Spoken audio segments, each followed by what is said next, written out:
Bom dia. Bom dia.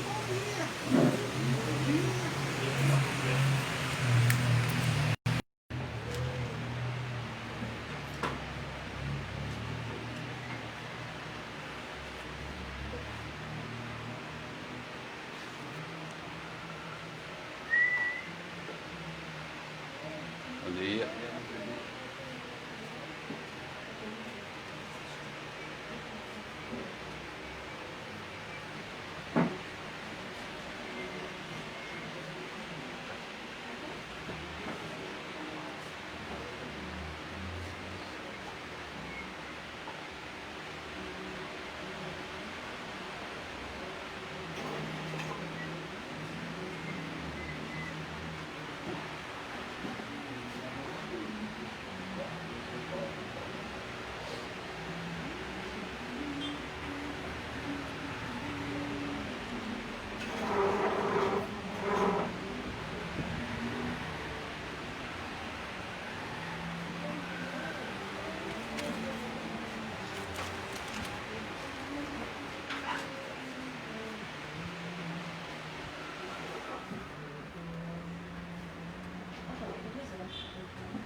Irmãos, bom dia. Sejam todos bem-vindos a mais um culto de adoração ao nosso Deus. Vamos nos preparar ouvindo as palavras do Salmo 149. A palavra do Senhor diz: Aleluia! Cantai ao Senhor o novo cântico, e o seu louvor na Assembleia dos Santos. Regozije-se Israel no seu Criador, e exultem no seu Rei os filhos de Sião.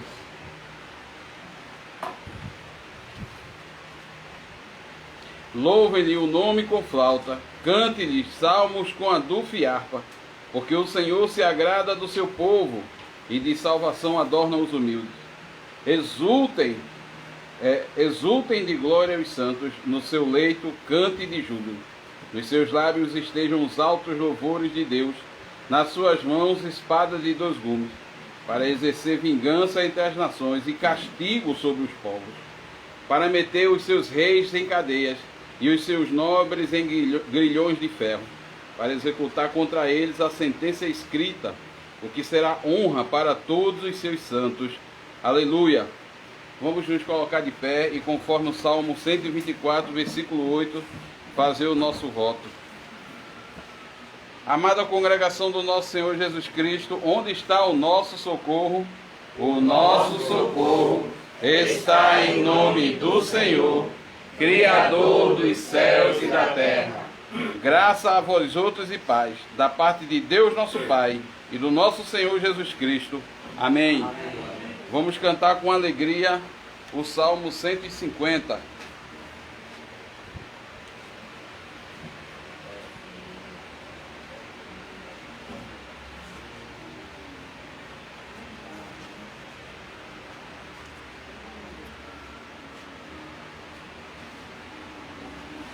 Salmo 150, versão A, página 49. Aleluia, Deus louvai, no seu templo adorai, louvai-o nos altos céus, obra do poder de Deus, adorai-o por seus feitos, poderosos sempre são, em grandeza ficarão. Glória a Deus e muitas honras, com trombetas dai louvor, com saltério e clangor, com adufo e Deus louvai.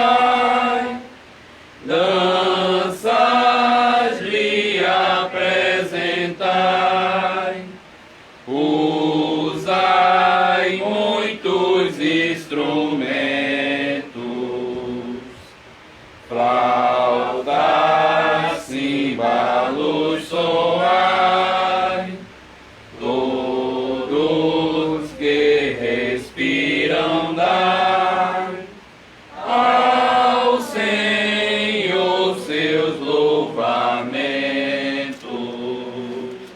Os irmãos podem sentar. Vamos abrir a palavra do Senhor em Êxodo, no capítulo 20. E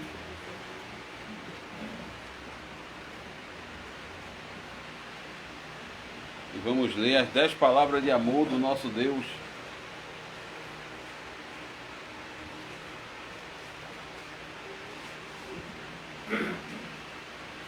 Êxodo capítulo 20, do versículo 1 ao versículo 17.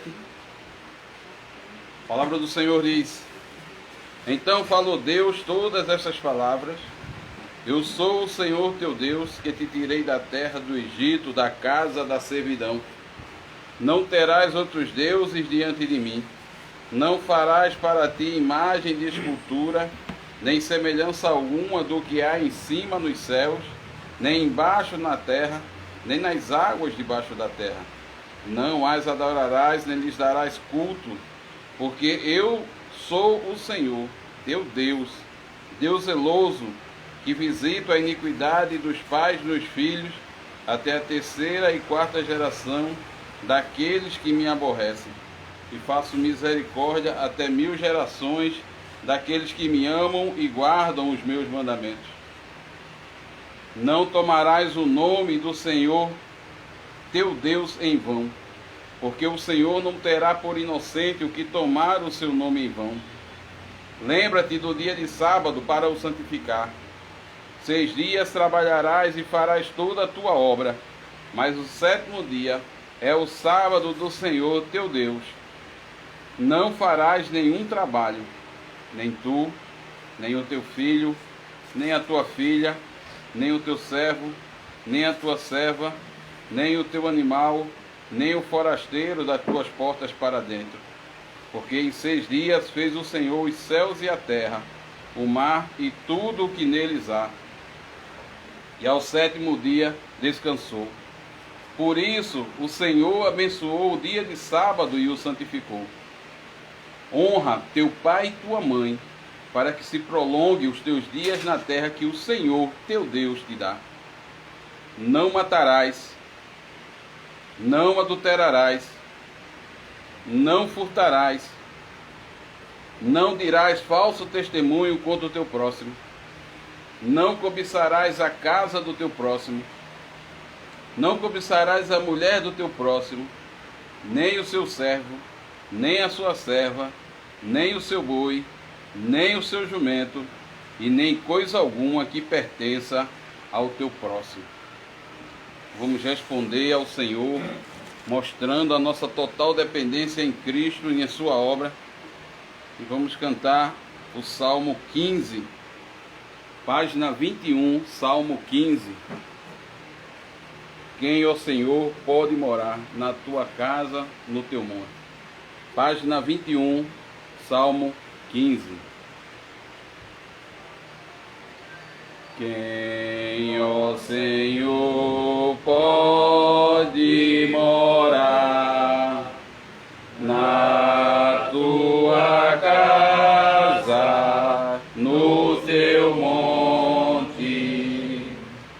Quem, homem, pode habitar e para sempre ali ficar contigo em teu templo santo? Aquele que no seu andar mostra perfeita integridade, o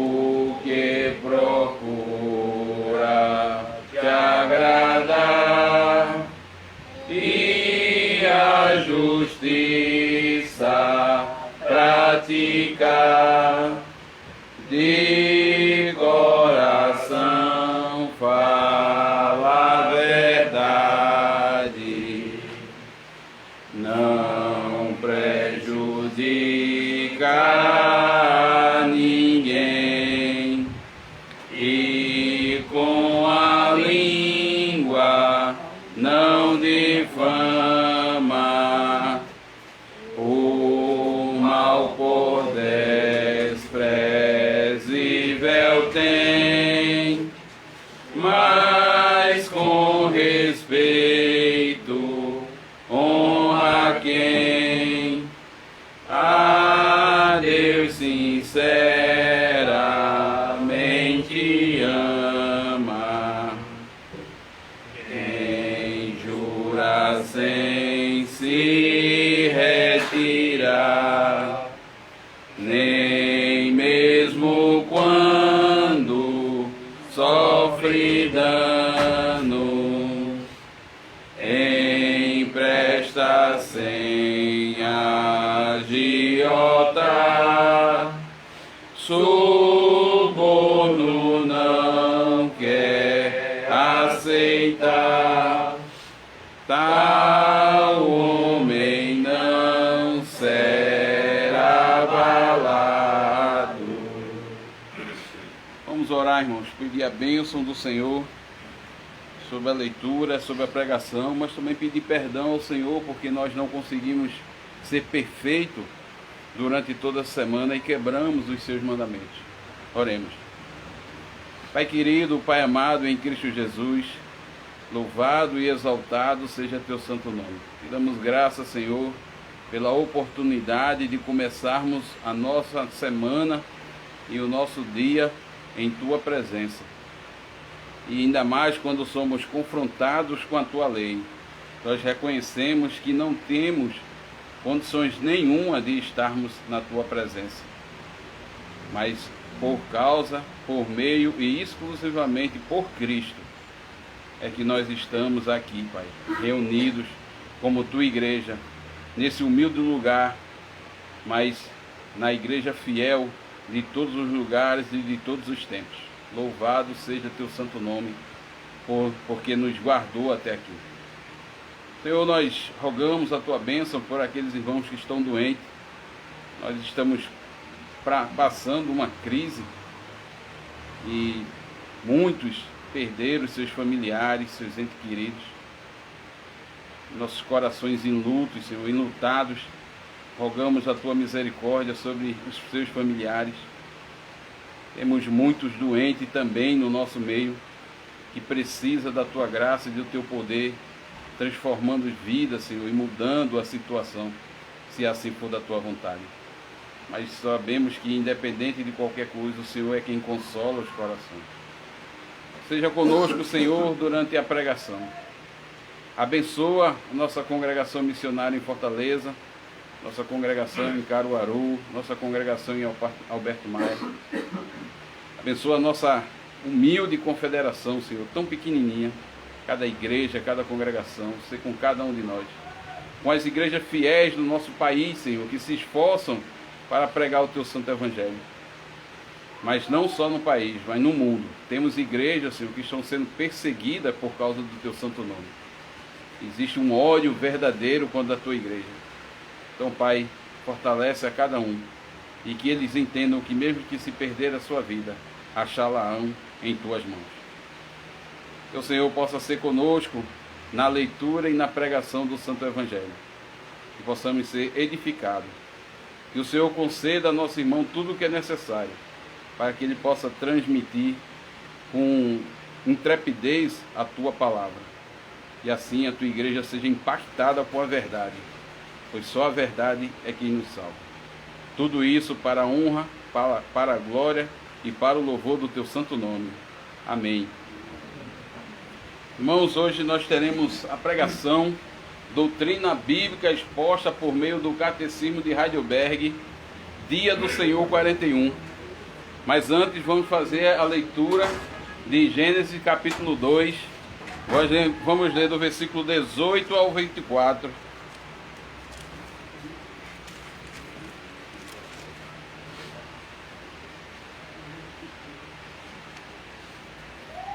tem por epígrafe a formação da mulher. Capítulo 2 de Gênesis, do versículo 18 ao versículo 24. Assim diz a palavra do Senhor. Disse mais o Senhor Deus: não é bom que o homem esteja só. Far-lhe-ei uma auxiliadora que lhe seja idônea. Havendo, pois, o Senhor Deus formado da terra todos os animais do campo e todas as aves do céu, trouxe-os ao homem, para ver como este lhe chamaria. E o nome que o homem desse a todos os seres viventes, esse seria o nome deles. Deu nome o homem a todos os animais domésticos, às aves dos céus e a todos os animais selváticos. Para o homem, todavia, não se achava uma auxiliadora que lhe fosse idônea. Então o Senhor Deus fez cair pesado sono sobre o homem, e este adormeceu. Tomou uma das suas costelas e fechou o lugar com carne. E a costela que o Senhor Deus tomara ao homem, transformou-a numa mulher e lhe a trouxe. E disse o homem: esta, afinal, é osso dos meus ossos e carne da minha carne. Chamar-se-á varoa, porquanto do varão foi tomada. Por isso deixa o homem pai e mãe e se une à sua mulher, tornando-se os dois uma só carne. Até aqui, irmãos. Vamos deixar marcado esse texto de Gênesis, que nós voltaremos para ele em seguida. Agora vamos abrir o Catecismo de Heidelberg, Dia do Senhor 41.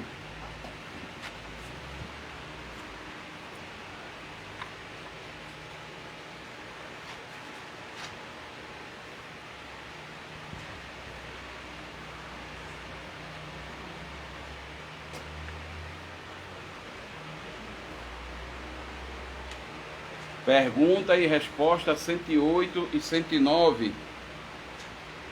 Dia do Senhor 41, pergunta 108. O que nos ensina o sétimo mandamento? Resposta: que toda impureza sexual é amaldiçoada por Deus.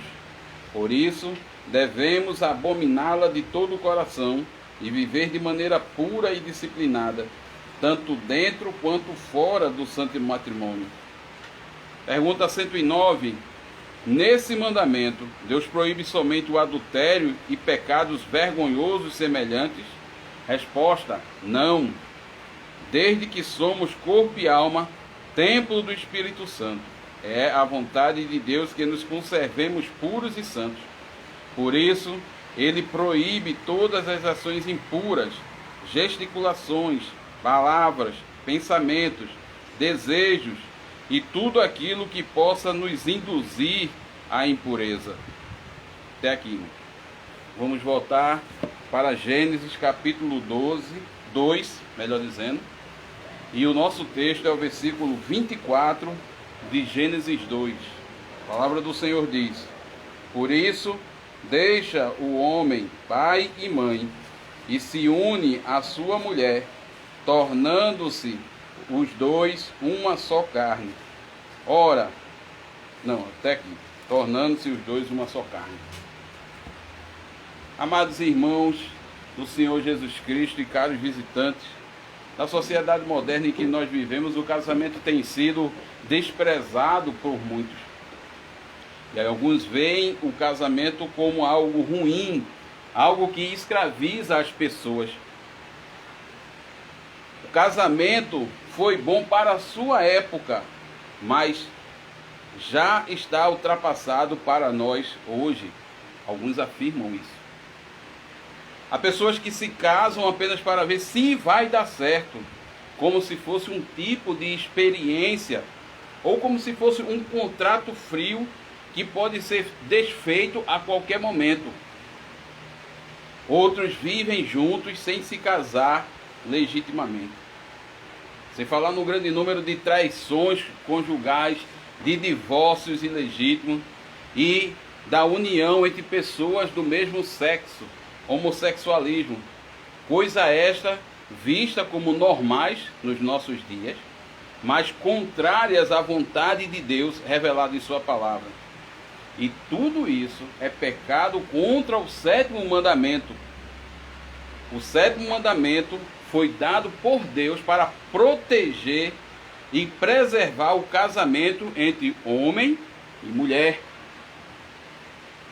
É um mandamento para quem é casado, que é para ser fiel, para cumprir todos os seus votos no casamento, mas também para quem é solteiro, guardar-se da imoralidade e casar-se somente no Senhor.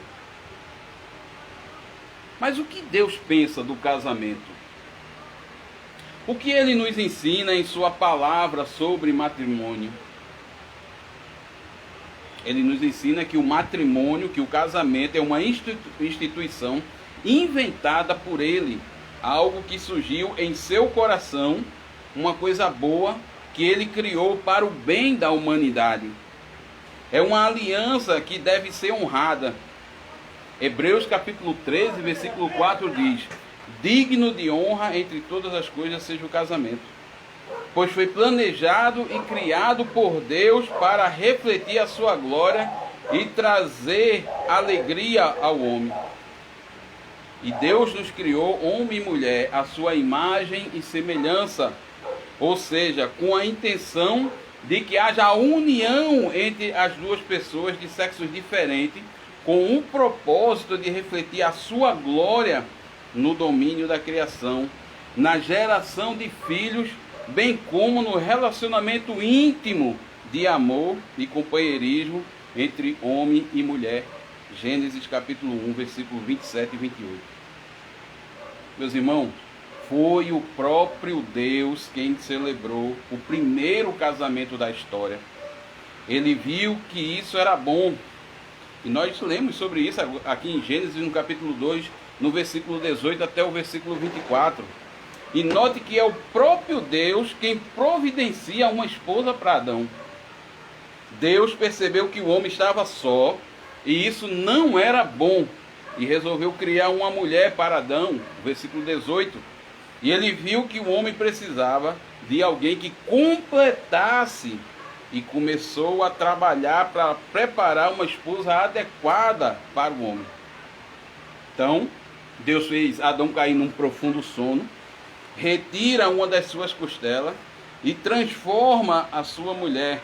Versículos 21 e 22 da nossa leitura. Tendo feito a mulher, Deus apresenta a Adão e lhe a trouxe. E realiza o primeiro casamento da história, sendo ele, Deus, o ministro e a única testemunha daquela cerimônia naquele lindo jardim. Irmãos, veja que lição maravilhosa nós aprendemos aqui. O Senhor trouxe uma mulher para Adão. Deus percebeu a necessidade que Adão tinha de ter uma esposa e lhe concedeu Eva. O Senhor trouxe a mulher para o homem. O casamento, ele não aconteceu por acaso, não. É fruto de um destino cego, não. Mas é algo que foi planejado, é algo que foi providenciado por Deus. A pessoa com quem nos casamos ou vamos nos casar um dia tem a ver com a providência de Deus nas nossas vidas. Aqueles que já são casados não se conheceram e se uniram por acaso, não. Mas eles foram conduzidos um ao outro pelas mãos do próprio Deus. E eu quero dizer aos jovens, dentre as suas preocupações está com quem vocês vão se casar um dia. E eu quero dizer que não se desesperem. Não se desespere com isso a ponto de se unir com ímpios, que é julgo desigual.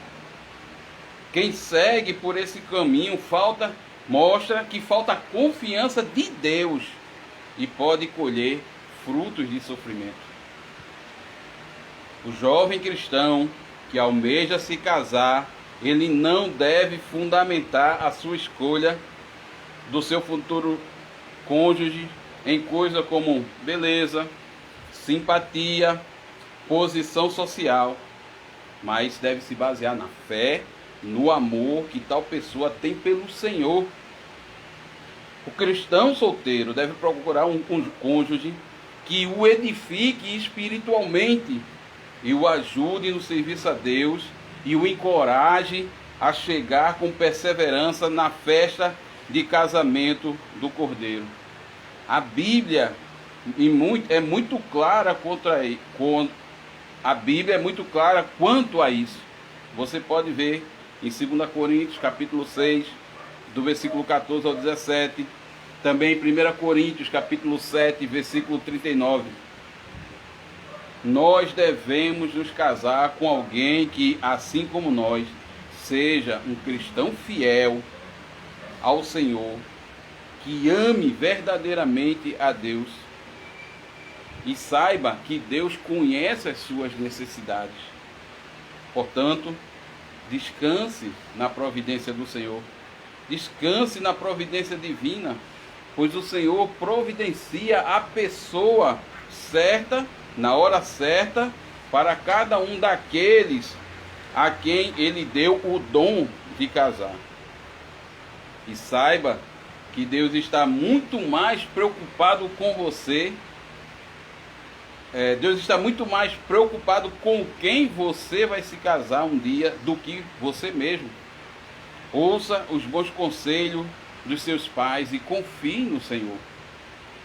Ele satisfará os desejos do teu coração, te abençoando com a dádiva de uma esposa ou esposo fiel, de um marido prudente, de uma esposa prudente. Como nos diz Provérbio, capítulo 18, versículo 22, capítulo 19, versículo 14 e Salmo 37, versículo 4 e 5. Voltando para a nossa leitura, qual foi a reação de Adão ao despertar do seu sono e contemplar a mulher que Deus providenciou para ele?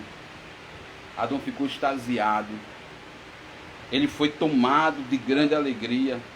A sua alegria foi tanta que ele louvou a Deus com um hino de gratidão pela boa dádiva que Deus preparou e trouxe para ele, a sua esposa. Vamos ver o versículo 23.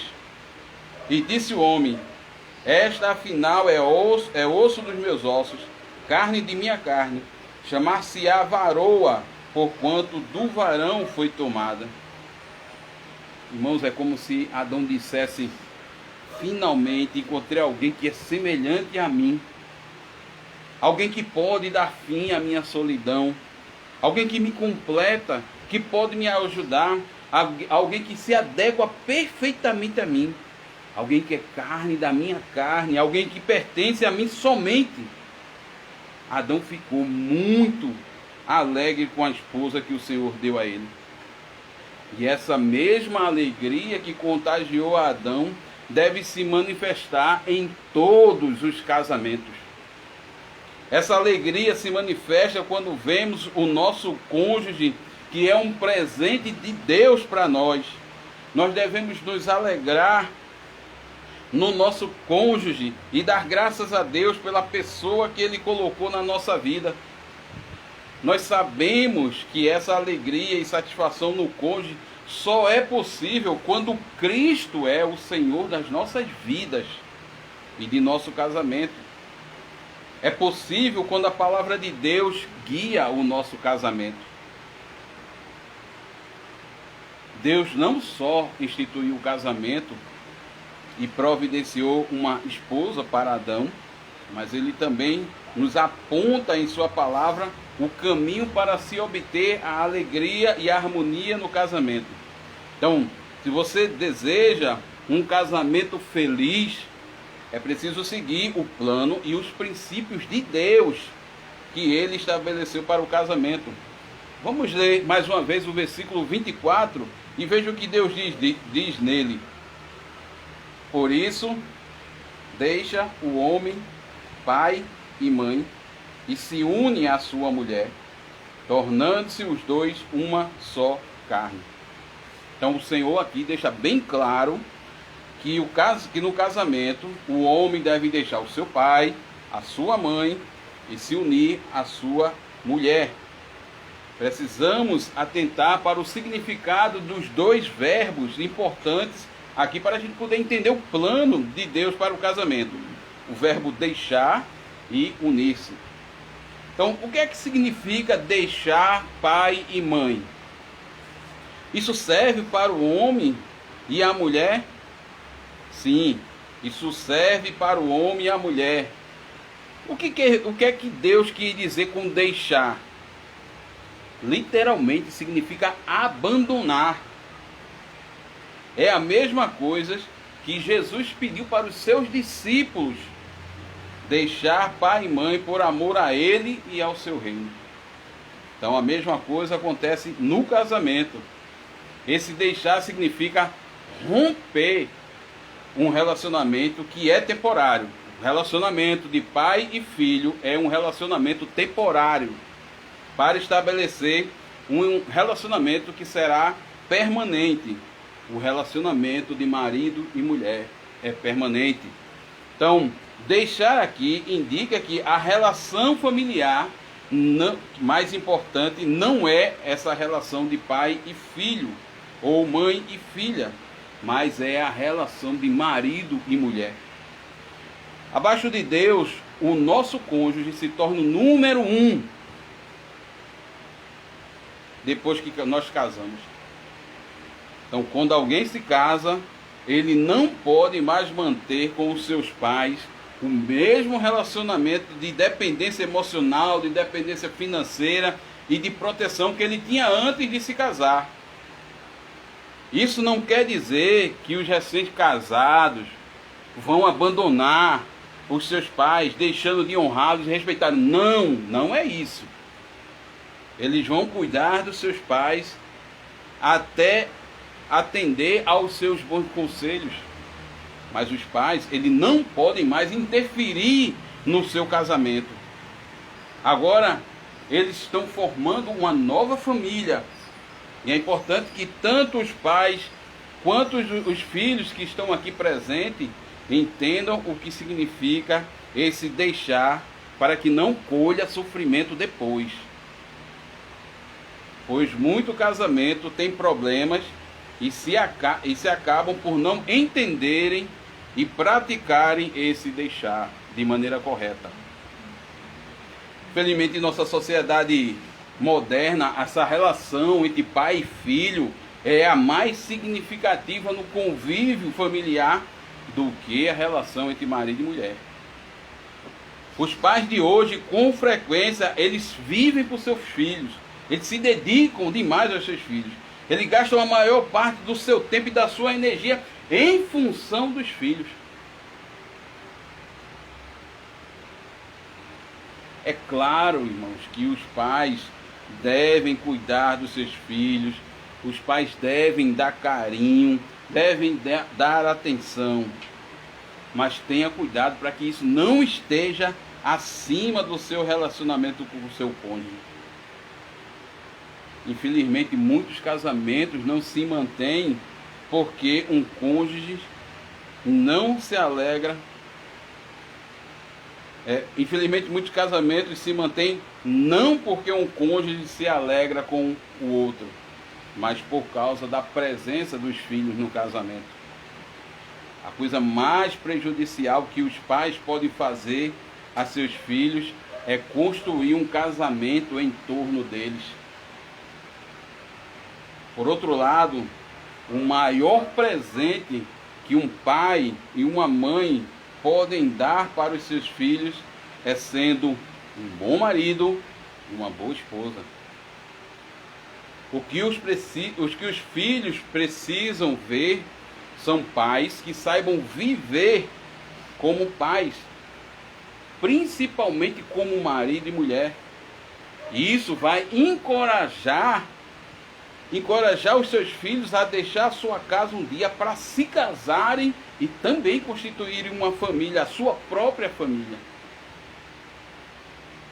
Agora, para os filhos.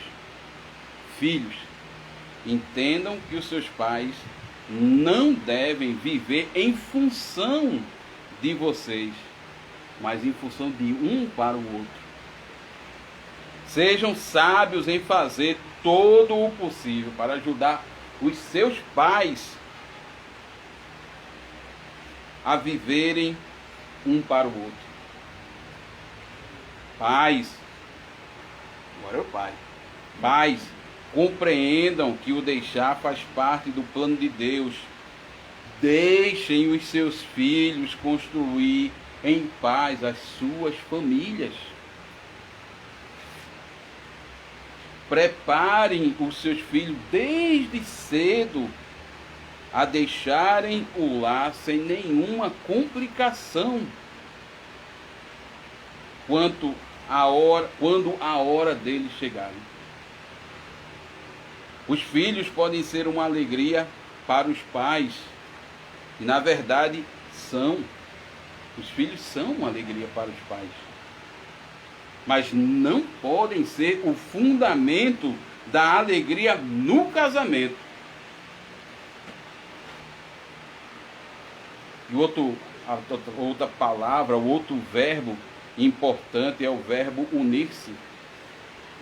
O deixar os pais leva a unir-se um ao outro, conforme o plano de Deus. Mas o que é que significa essa união? Nós podemos entender o seguinte: unir-se significa uma união permanente para a vida toda, até que a morte nos separe. A união conjugal deve ser indissolúvel e nada nem ninguém deve quebrar essa união. A palavra aqui usada indica isso, pois unir-se significa cimentar, juntar de tal maneira que não se pode separar. É como se você colasse a folha de papel uma na outra. Depois de colada, não tem maneira que você pode separar. Não dá para separá-las. E o nosso Senhor Jesus Cristo, que honrou o casamento quando ele revelou a sua glória nas bodas de Caná da Galiléia, lá em João capítulo 2, do versículo 1 ao versículo 11, ele nos ensina que o casamento é uma instituição divina que não pode ser quebrada. E foi por isso que Cristo falou em Mateus capítulo 19, no versículo 6: portanto, o que Deus ajuntou, não o separe o homem.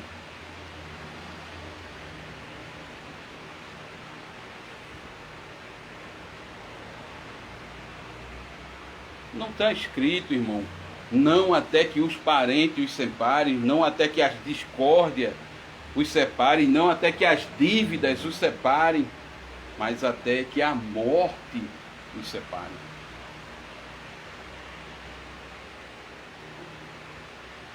Há somente duas situações legítimas para o divórcio: traição ou adultério e abandono de domicílio. Traição e adultério, Mateus capítulo 5, versículo 32 e capítulo 19, versículo 9. E abandono de domicílio, 1 Coríntios capítulo 7, do versículo 13 ao 15. Você pode conferir em casa. Mas é preciso orar e buscar a ajuda em Deus e na igreja para poder promover a reconciliação desse casal. O poder de Cristo, ele pode sim restaurar casamentos quebrados. Esse unir-se, irmão, significa uma união completa. Os dois se tornam uma só carne. É uma união física, emocional, intelectual, espiritual. Um não vive sem o outro, mas depende um do outro. Ambos precisam um do outro para se satisfazerem mutuamente em todos os sentidos. No sentido sexual, no sentido emocional, intelectual, no espiritual. O homem precisa da mulher, mas a mulher precisa do homem. Quando ambos se unem no casamento, eles se completam um ao outro. e eles satisfazem as suas necessidades. Infelizmente, muitos casamentos parecem dois estranhos que estão dividindo o mesmo teto.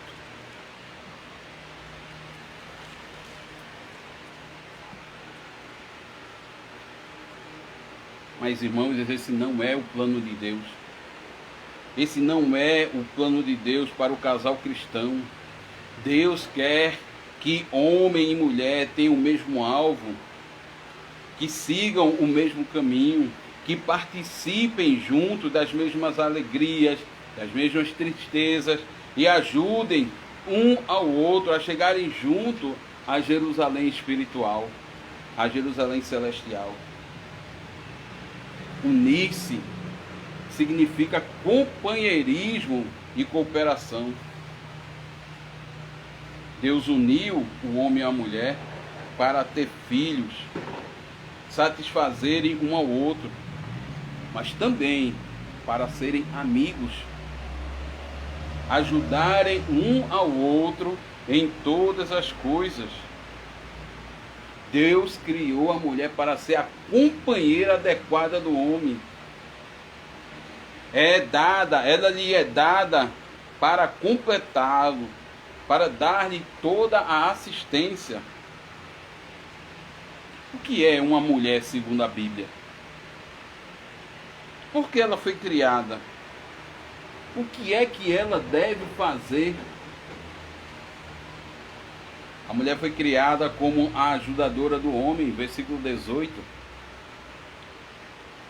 Como é que uma esposa auxilia o seu marido? Sendo uma companheira. O companheirismo é um dos propósitos do casamento. Veja lá, Provérbios capítulo 2, 17, também Malaquias 2,14. Nós todos temos a necessidade de intimidade. E o casamento, ele satisfaz essa necessidade. É bom ter alguém para fazer planos, para enfrentar os problemas, para resolver tudo juntos. Veja Eclesiastes capítulo 4, versículo 9 a 12. A mulher, ela não foi dada ao homem para ser a escrava dele, não, mas para ser a sua melhor amiga, ajudá-lo a cumprir a sua vocação como cabeça do lar.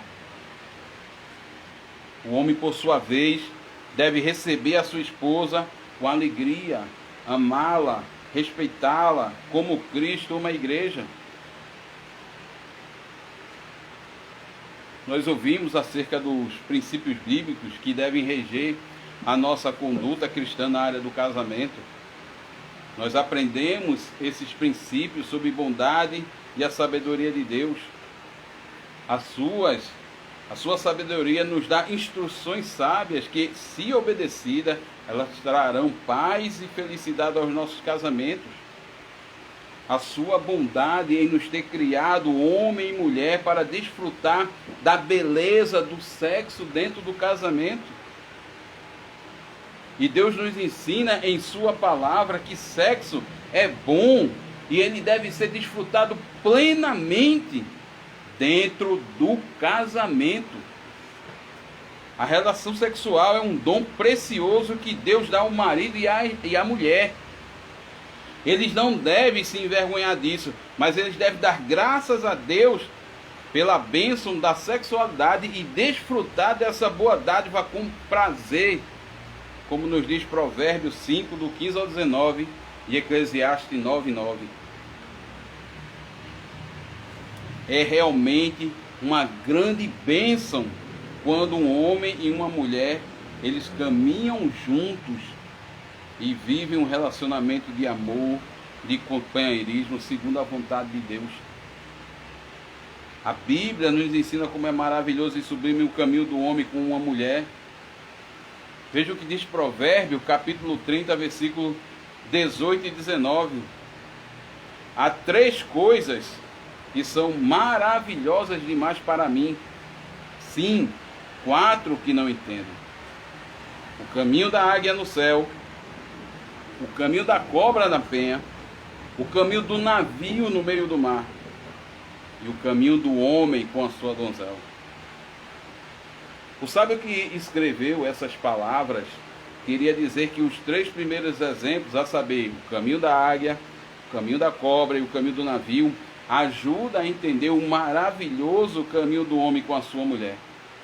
Vejamos então quais são as lições que esses exemplos nos dão. Em primeiro lugar, o caminho da águia no céu. A maior característica do voo da águia é a sua direção, é a sua meta. Ela voa com um objetivo. Da mesma forma é o caminhar do homem com a sua mulher. Necessita de direção, necessita de acordo, necessita de meta. Andarão 2 juntos se não houver entre eles acordo? Amós 3:3. É claro que não. Se ambos não tiverem a mesma direção e o mesmo propósito de glorificar a Deus, não chegarão ao lugar da felicidade. 2 Coríntios capítulo 6, versículo 14 e 15. Em segundo lugar, o caminho da cobra na penha.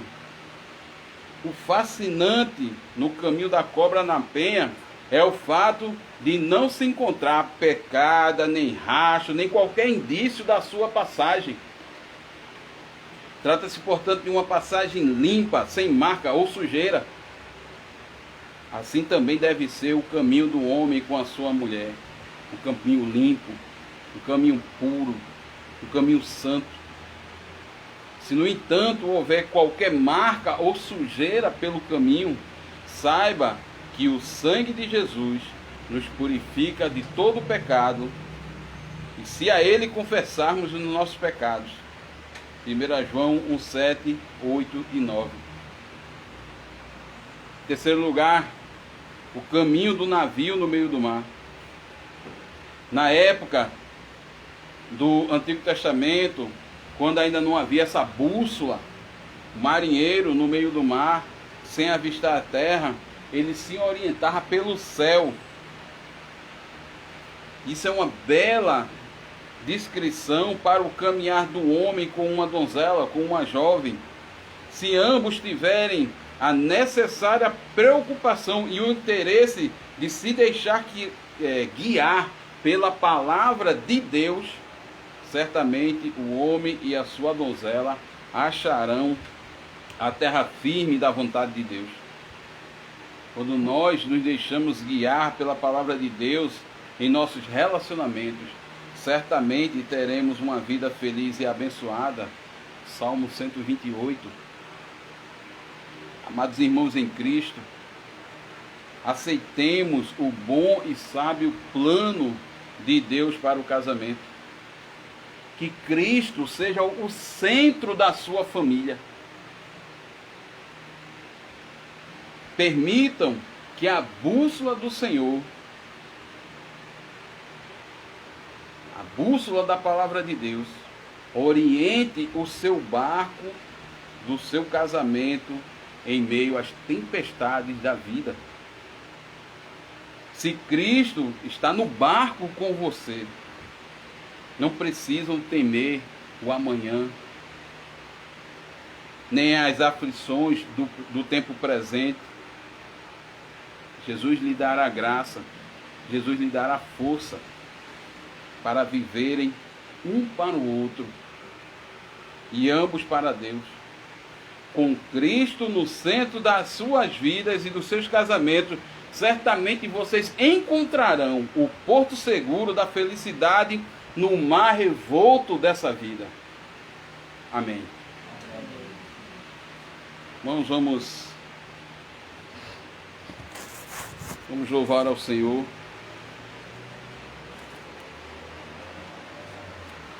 Com o hino 70 da Igreja ao Fundamento.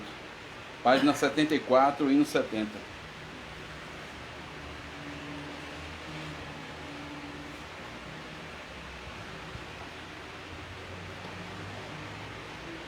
Da Igreja ao fundamento é Cristo Salvador, em seu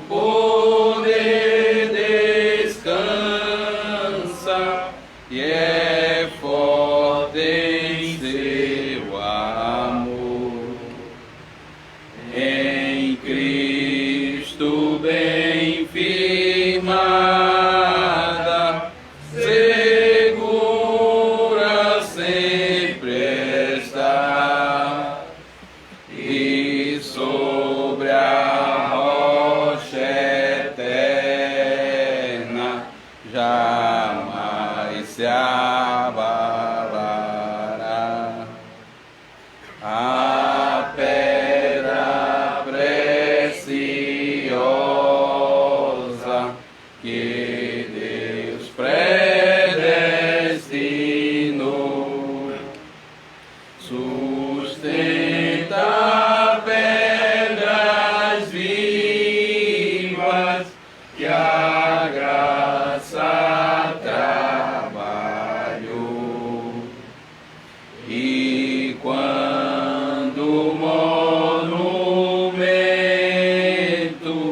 surge em plena luz, a glória do edifício será do Rei Jesus. Senhor, nós te rogamos que, erguido por amor, o templo consagrado redunde em teu louvor, e que almas redimidas aqui em comunhão se tornem templo santo da tua habitação. Irmãos, vamos orar. Vamos pedir ao Senhor que cuide dos nossos casamentos, das nossas vidas, que cuide dos nossos jovens, para ter paciência no Senhor. Nós vivemos num país onde a quebra do sétimo mandamento está em todos os lugares, está na televisão, está no rádio, está nas músicas, na sensualidade. Então nós temos que clamar a Deus para que abençoe a todos nós e nos guarde em sua santidade. Oremos. Nosso Deus e Pai que está no céu, louvado e exaltado seja teu santo nome. Pai, que bênção poder mais uma vez ouvir sobre o sétimo mandamento. Ouvir sobre o dom que o Senhor nos deu, que é o casamento.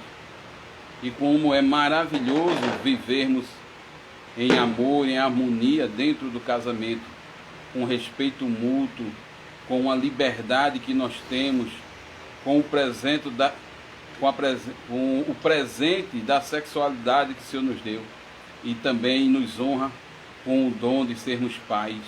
Isso é muito bom, Senhor. Obrigado. Nós rogamos que o Senhor abençoe a cada casamento que está aqui representado pelos nossos irmãos. Sei com cada um deles, Senhor, os fortaleça em suas lutas, suas dificuldades, em seus problemas, que eles possam ser fortes, independente de qualquer coisa.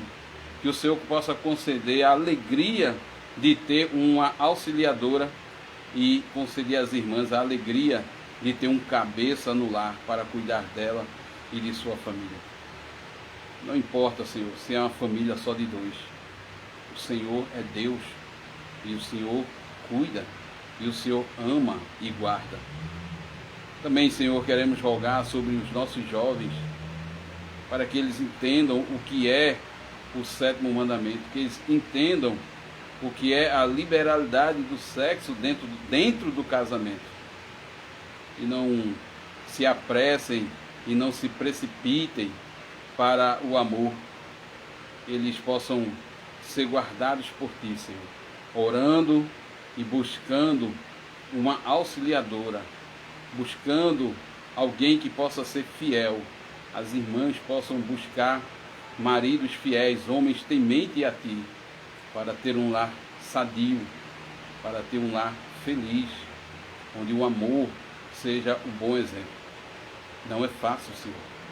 No nosso país é pregado abertamente a infidelidade, que o casamento é uma instituição falida, que não se devem perder seu tempo ou viver a vida todinha com uma única pessoa, mas que se casar e não der certo, é melhor que separe. Não é assim.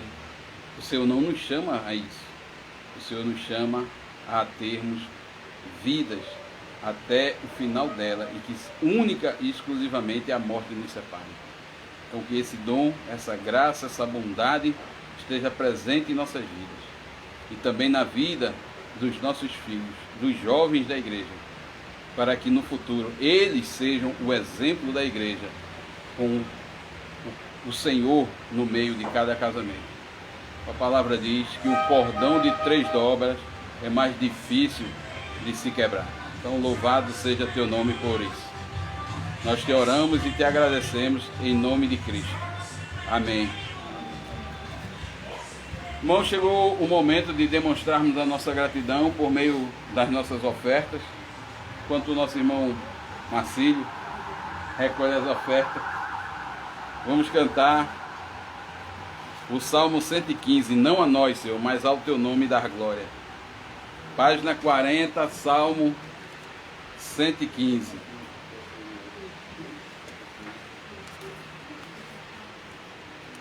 Não a nós, Senhor, não a nós, Senhor, mas ao teu nome da glória, por amor da sua misericórdia e da sua fidelidade. Porque perguntam as nações, onde está vosso Deus? No céu está o nosso Deus, e tudo faz como lhe agrada.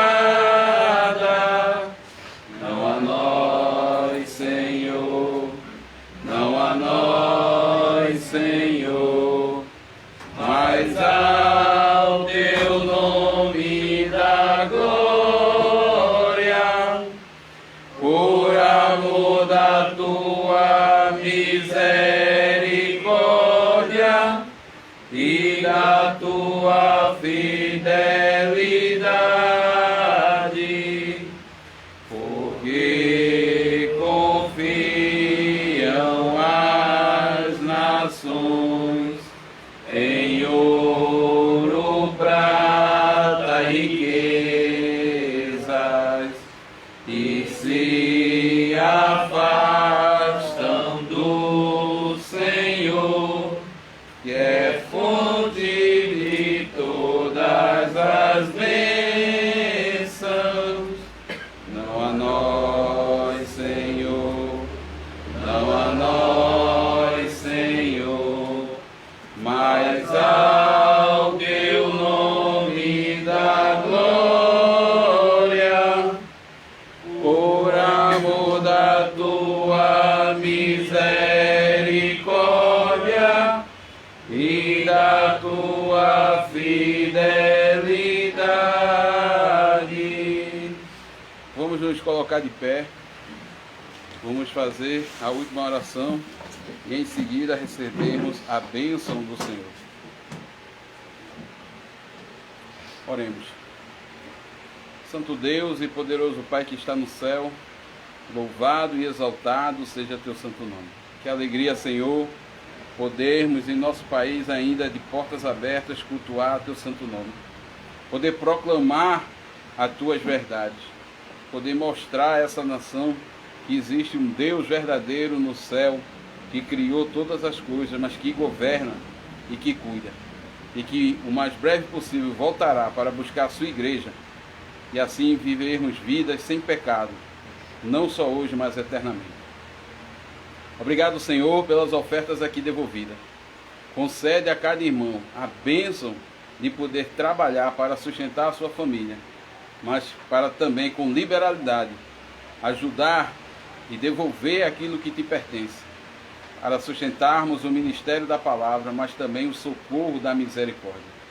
Que o Senhor fortaleça o trabalho dos diáconos, o trabalho dos oficiais, para o bem da tua igreja. Se conosco, Senhor, no restante desse dia, nos abençoa, nos guarda e nos prepara para o culto da noite, que nós teremos logo mais. Tudo isso nós te oramos e agradecemos em nome de Cristo. Amém. Amém. Recebam a bênção do Senhor e partam em paz para os vossos lares. A graça do Senhor Jesus Cristo, o amor de Deus e a comunhão do Espírito Santo sejam com todos vós. Amém. Amém.